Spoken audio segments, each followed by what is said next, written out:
En la eterna duda de cuál ha sido el mejor piloto de todos los tiempos, hay opiniones para todos los gustos, pero siempre, absolutamente siempre, sale a relucir un nombre: Fangio. Juan Manuel Fangio, el Chueco, es un piloto especial, porque además de buen piloto, era un buen tipo.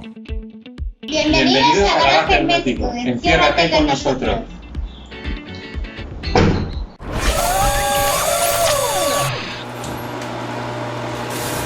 Como veis, hoy no estamos en el estudio habitual, estamos en mi casa.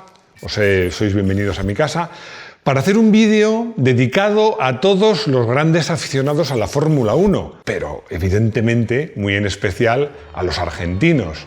¿Por qué? Porque vamos a hablar del que para muchos es el mejor piloto de todos los tiempos, Juan Manuel Fangio. No esperéis un vídeo donde os cuente un montón de datos y cifras y años y campeonatos, porque todo eso está en los libros, está en Wikipedia. Yo quiero ir un poco más allá. Os quiero desvelar cómo era la personalidad de un piloto tan especial como Juan Manuel Fangio, porque ya veréis que aparte de ser probablemente el mejor piloto de la historia, es un piloto muy atípico y por muchas causas. Fangio ganó 5 campeonatos del mundo. Hay pilotos que han ganado más. Hay pilotos como Schumacher, que ha ganado 7, y Hamilton, que de momento ha ganado 6. Pero, ¿qué le hace distinto al Chueco? Pues una cosa muy sencilla.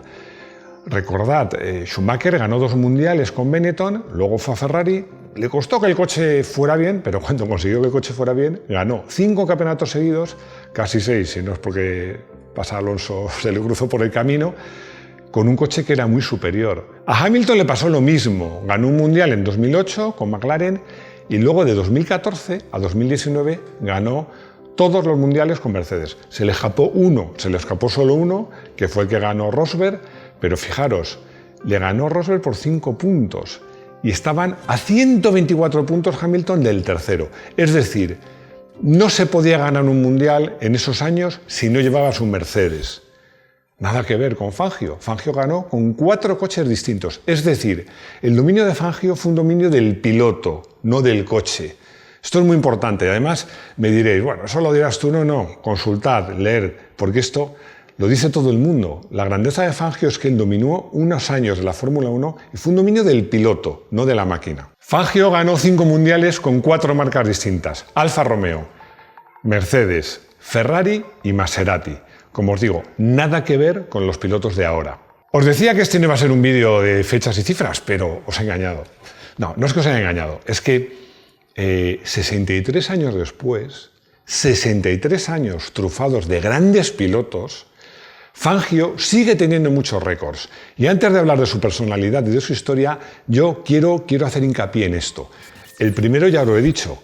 Ha ganado mundiales con 4 marcas distintas. Eso no lo ha hecho todavía nadie. Segundo récord. Fangio participó en 11 mundiales. 11. Ganó 5 y quedó segundo una vez. Es decir, ganó prácticamente la mitad de los mundiales en los que participó. Otro récord que sigue ostentando. Participó en 51 grandes premios. Como os digo, las temporadas en esas fechas eran más cortas.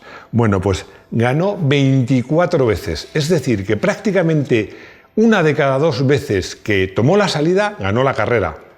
Pero voy más lejos. Fangio, en 51 carreras, acabó 35 veces en el podio. Es decir, prácticamente de cada 5 carreras que participó, 4 acabó en el podio.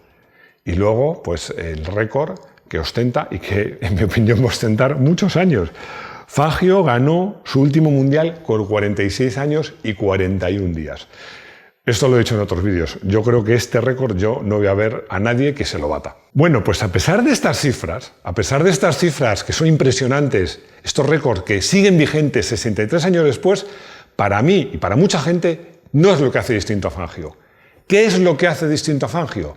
Pues que Fangio era un pilotazo, era un caballero y era un buen tipo. Él decía, luché mucho, pero siempre de frente. Pero sed sinceros, por lo menos con vosotros mismos. No nos engañemos. A ver, decidme la verdad.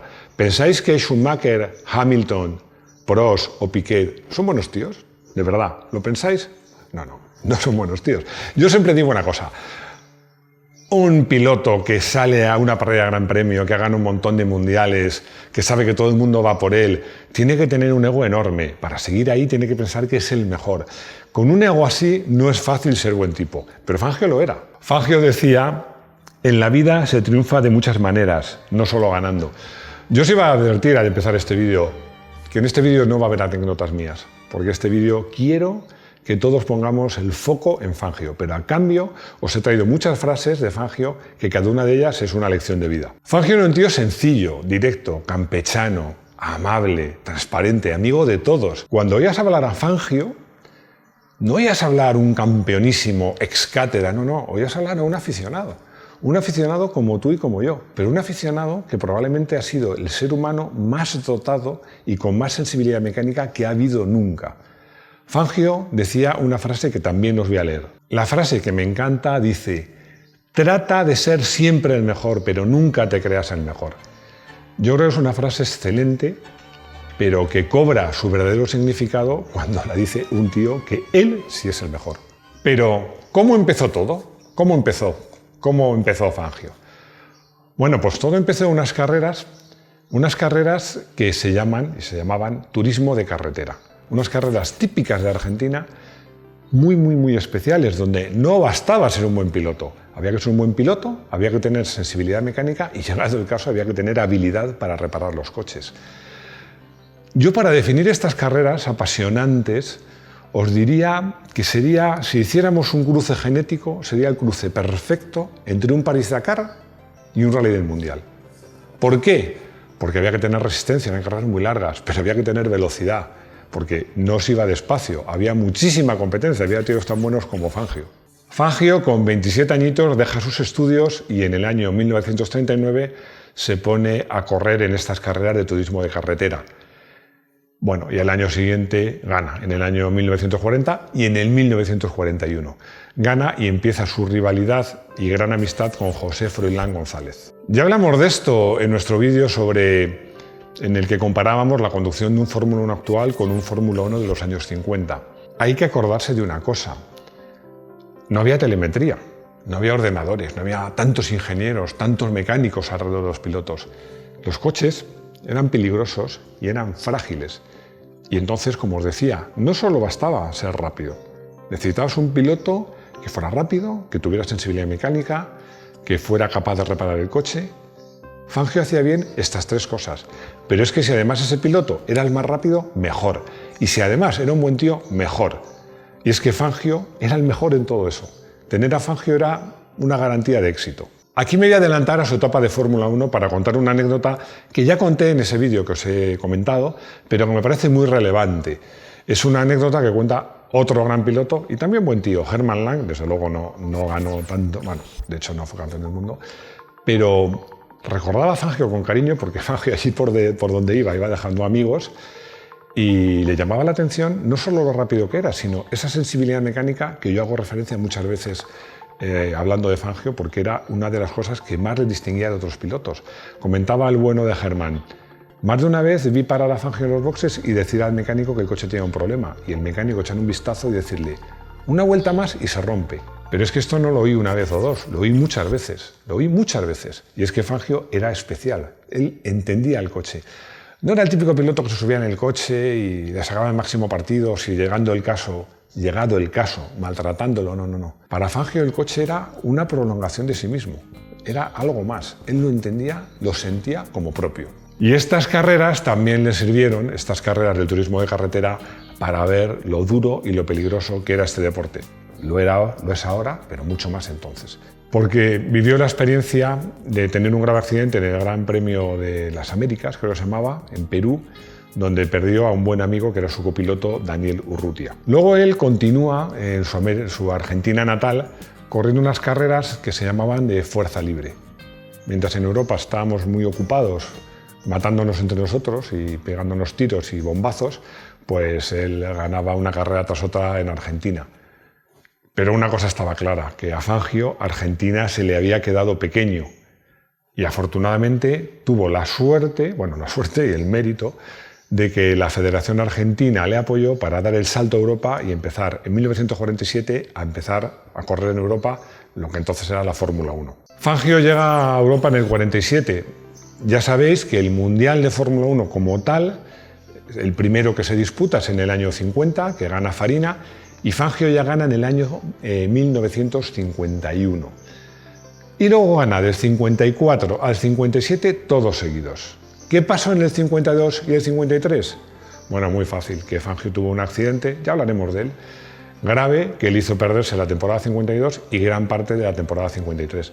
Mi opinión es que Fangio, si no es por ese accidente, probablemente no habría ganado 5 campeonatos del mundo, hubiera ganado algunos más. Como os decía, nos vamos a centrar en la Fórmula 1 porque en esa época los pilotos corrían muchísimas carreras. Como os decía, el campeonato de Fórmula 1 eran 5, 6 o 7 pruebas, pero los pilotos, unas veces por amor al arte o por amor al deporte, otras veces por dinero o por ambas cosas, participaban en un montón de carreras. Fangio además lo comenta, una de sus frases donde dice: nosotros hoy día la gente corre por dinero y nosotros no. A veces había premios y a veces no, pero nosotros corríamos por el deporte. En esto me recuerda a otro grande, a Mike Hallwood, Mike the Bike, que en su casco, como ya sabéis, ponía por amor al deporte. Era gente que se jugaba la vida por amor al deporte. Bueno, tanto era así que en muchas ocasiones se le acumulaban las carreras y corría un día en un sitio y al día siguiente en otro. Y eso fue lo que pasó en el año 1952. ¿Qué pasó? Pues que él tenía diversos compromisos y tenía una carrera un sábado en Irlanda y el domingo en Italia. Y quería llegar a las 2 carreras. Bueno, pues fue a correr a Irlanda, cogió un avión, pero había problemas con los aviones, no podía ir a Italia, fue a un aeropuerto francés, cogió un coche, estuvo toda la noche conduciendo. Al llegar al Gran Premio, pues salía, no había hecho entrenamiento, salía el último. Bueno, y ahí tuvo el gravísimo accidente. Un grave accidente que le mantuvo 4 meses prácticamente en cama y que, bueno, la gran mayoría de sus amigos y de periodistas y de expertos del momento dijeron que la época de Fangio, la era Fangio, se había acabado ahí. Y la verdad es que estuvo a punto de acabarse. Pero no fue así, porque en 1954 Fangio ya está en plena forma y en disposición de volver a competir. Y además lo ficha Mercedes, que Mercedes eran los mejores coches del momento. ¿Qué sucede? Algo que hoy día también nos parece difícil de entender, que los Mercedes no estaban preparados a tiempo. Corrió las 2 primeras carreras con Maserati y luego ya con el Mercedes. Corrió en el mejor equipo, con el mejor coche y con los mejores pilotos, porque os recuerdo que en Mercedes el compañero de Fangio era nada más y nada menos que Sir Stirling Moss. Bueno, pues Stirling Moss era muy bueno, pero Fangio ese año le ganó. En el año 55 sigue el equipo estrella de la Fórmula 1, que era Mercedes, con los pilotos Fangio y Moss. Yo aquí os voy a pedir otro ejercicio mental para que entendamos cómo era Fangio, porque os digo que es un piloto único y es así. Vamos a trasladar la situación a esta época. Imaginaros a 2 pilotos, no os va a costar porque es muy habitual, a 2 pilotos, el campeón en título y el aspirante, los 2 en el mismo equipo y con el mismo coche. Y que además el campeón machaca al aspirante sin piedad. Bueno, ¿os imagináis que ese campeón y aspirante se hagan amigos íntimos?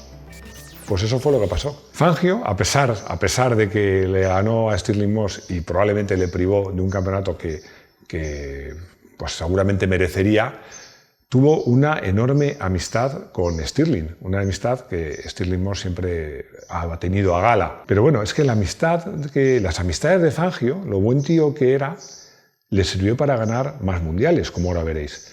Porque al año siguiente, bueno, ya sabéis que hubo un gravísimo accidente en Le Mans y Mercedes decide retirarse de la competición.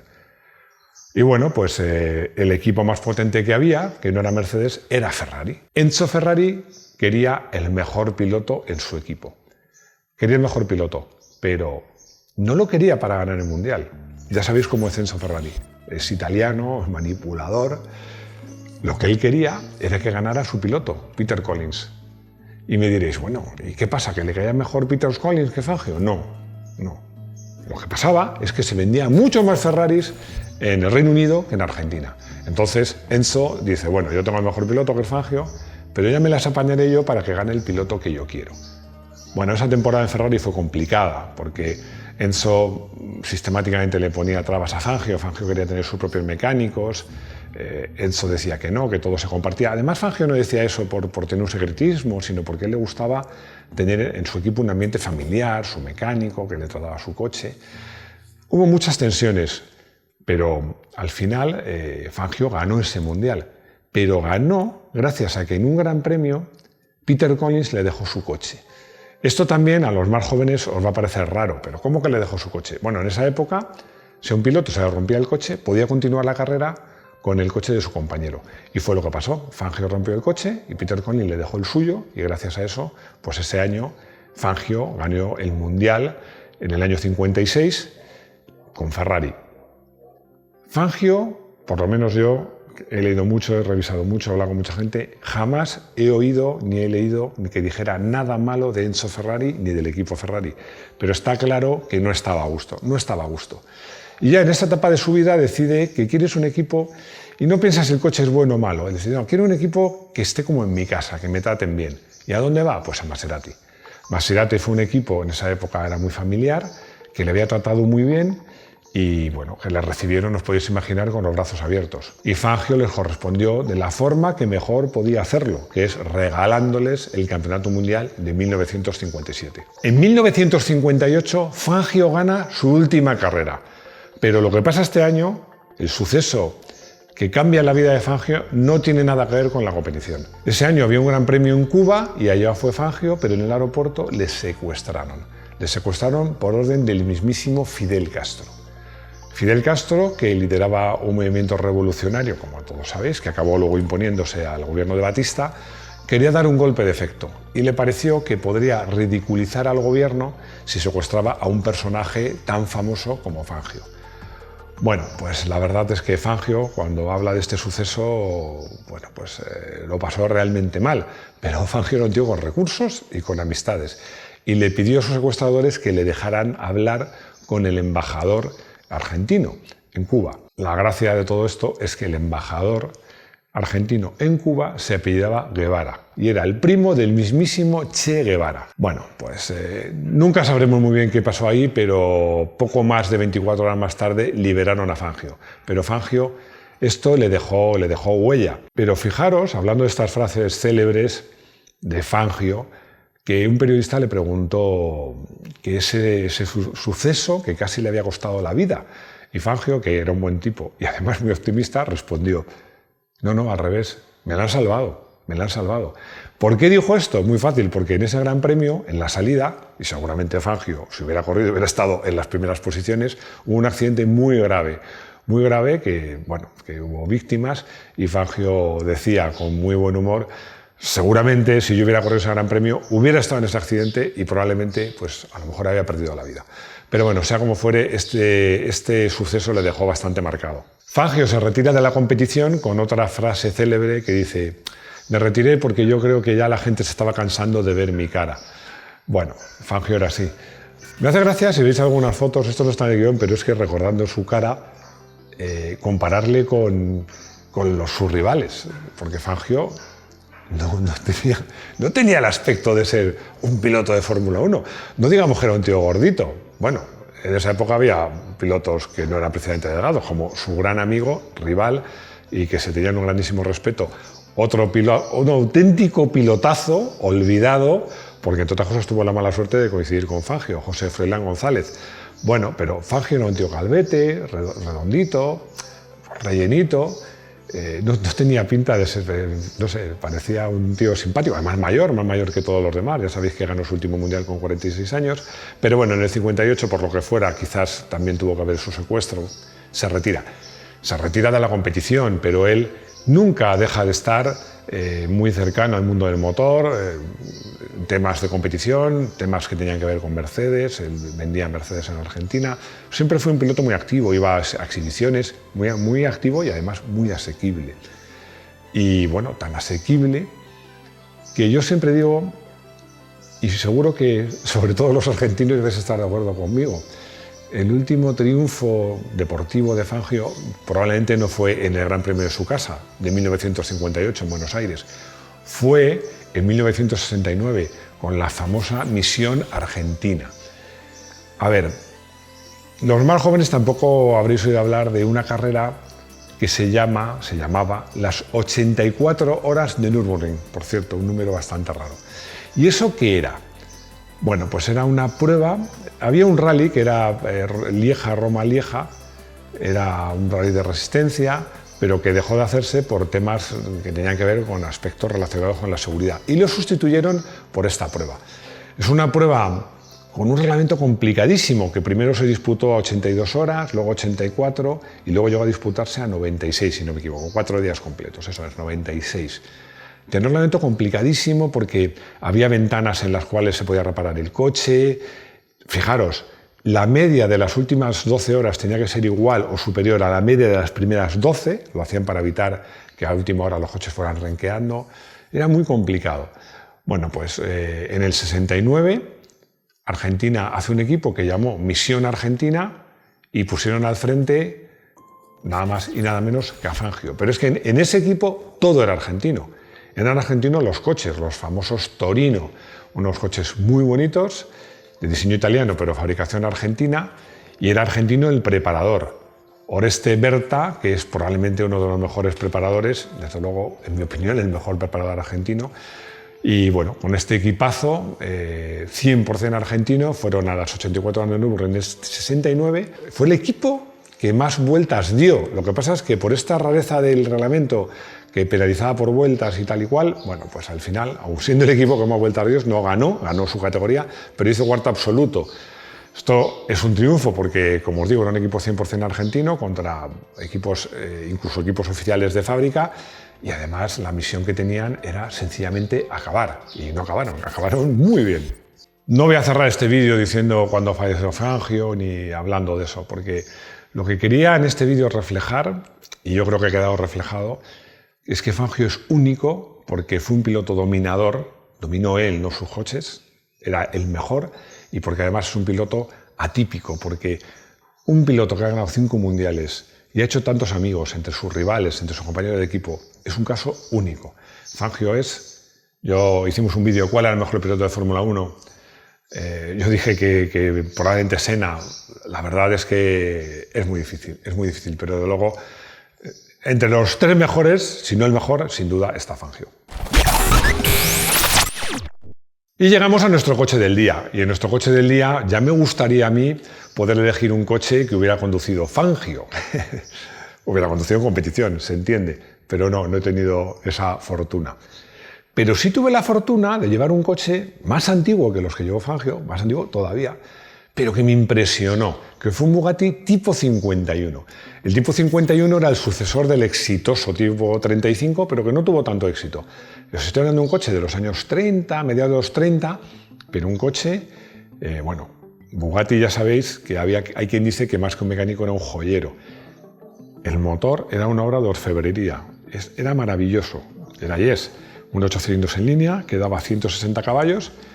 Yo estaba corriendo un rally de clásicos en Austria que se llama Silvretta Rally, de regularidad, y bueno, hice amistad con un tío, porque iba invitado por la organización, que corría con un Bugatti tipo 51. Me llevó a echar gasolina y a la vuelta me dice, ¿quieres llevarlo tú? Bueno, yo me pellizqué, dijo, es un sueño, esto es verdad, y lo llevé. Lo llevaría, no os quiero exagerar, a lo mejor 10 kilómetros o 12, por una carretera virada. Bueno, me quedé impresionado cómo corría un coche de los años 30, porque diréis, bueno, 160 caballos o no, 160 caballos, el coche era ligerísimo, pues estoy hablando de un coche pues, de 500 kilos, más o menos. Un cambio rapidísimo, porque eso sí, un palancómetro duro, volante duro, todo duro, pero muy rápido. ¿Cómo se sujetaba? Claro, yo había llevado un Honda pequeñito y luego un Golf GTI, y el salto era un salto en el tiempo. Me impresionó que me vea ese coche, y claro, dije, ¿cómo va este coche? Pero es que este coche iba así en los años 30, ¿no? Bueno, lo he elegido como coche del día, no es un coche ni asequible ni matriculable, con lo cual no cumple todas las normas del coche del día, pero lo he elegido porque guardo un recuerdo magnífico y porque creo que es el coche más parecido a lo que condujo Fangio que yo he llevado nunca. Y llegamos a nuestra sección de consultorio, que tenemos dos preguntas. Una la voy a leer, porque Paulino Gutiérrez Villa me dice que tiene un 124 Spider, de los modernos, que le quiere sacar 20 o 25 caballos, que le han aconsejado cambiar la centralita, cambiar el turbo, cambiar el escape, cambiar el sistema de admisión, cambiar. Él dice, estoy encantado con el coche, pero ¿tú qué me aconsejas? ¿Me lo harías tú? A ver, Paulino. A ver, yo no soy mecánico, ni tengo un taller mecánico, ni este canal es para hacer publicidad a un taller que yo tenga. O sea que yo, evidentemente, no te lo voy a hacer. Pero a mí hay una cosa que me llama la atención. ¿Estoy encantado con el coche? Pues si estás encantado con el coche, déjale en paz. Si el coche va de fábula, tal y como está, y corre todo lo que tiene que correr, un descapotable. Si quieres hacerle alguna gracia, bueno, pues retoca un poquito la centralita, llévale a un buen taller, cualquier taller de preparación de coches, de competición, pues lo vas a ver hacer. Medir un poquito más de presión del turbo, le puedes poner a lo mejor una admisión que retenga menos o incluso un escape, pensando más en que suene bonito, no que suene más, que a mí no me gusta que los coches suenen mucho, pero que suenen bonito. Pero no te metas en obras, si el coche te gusta, no te metas en complicaciones. Yo mi consejo es que le dejes como está y si le quieres retocar, pues le hagas estos pequeños ajustes, nada de grandes obras en el coche. Y luego Roberto Erices me pregunta, desde Argentina, que él no conocía muy bien las 84 horas del Nürburgring y bueno, pues se ve, debe ser el único argentino que no conocía esta carrera, que por qué no hacemos un vídeo. Me lo habéis pedido muchos, os lo digo. Haremos un vídeo de Misión Argentina, y haremos un vídeo de esta carrera que era tan peculiar y de la cual ya en el vídeo os he dado algunas pinceladas. Era una carrera muy compleja, se disputó, lo tengo aquí apuntado, entre el 67 y el 71 y bueno, pues lo más peculiar era que siendo una carrera en circuito, se corría en Nürburgring, pero la mayoría de los pilotos eran de rallies, porque ya os he dicho que sustituyó un rally, tenía un reglamento complejísimo y realmente vale la pena hablar sobre ello. Así que, prometido, dadme tiempo, pero haremos un vídeo sobre las 84 horas de Nürburgring. Y bueno, ya hemos llegado al final, espero que os haya gustado el vídeo. Yo lo he disfrutado mucho, recordando a Fangio para mí es un placer. Si os ha gustado, dar un like. Si no estáis suscritos, suscribíos, por favor. Hay una campanita por aquí, la traemos siempre conmigo. Si das esta campanita te avisamos del próximo vídeo. A veces YouTube se le olvida, pero normalmente te avisamos. Y lo más importante para nosotros son vuestros comentarios. Aprendo mucho, sé que lo que os gusta, me dais ideas, a veces me equivoco y me rectificáis y luego pues entre vosotros pues da gusto en los comentarios porque sois gente que sabéis mucho de coches. Y nada más, espero veros de nuevo y muy pronto en nuestro garaje hermético.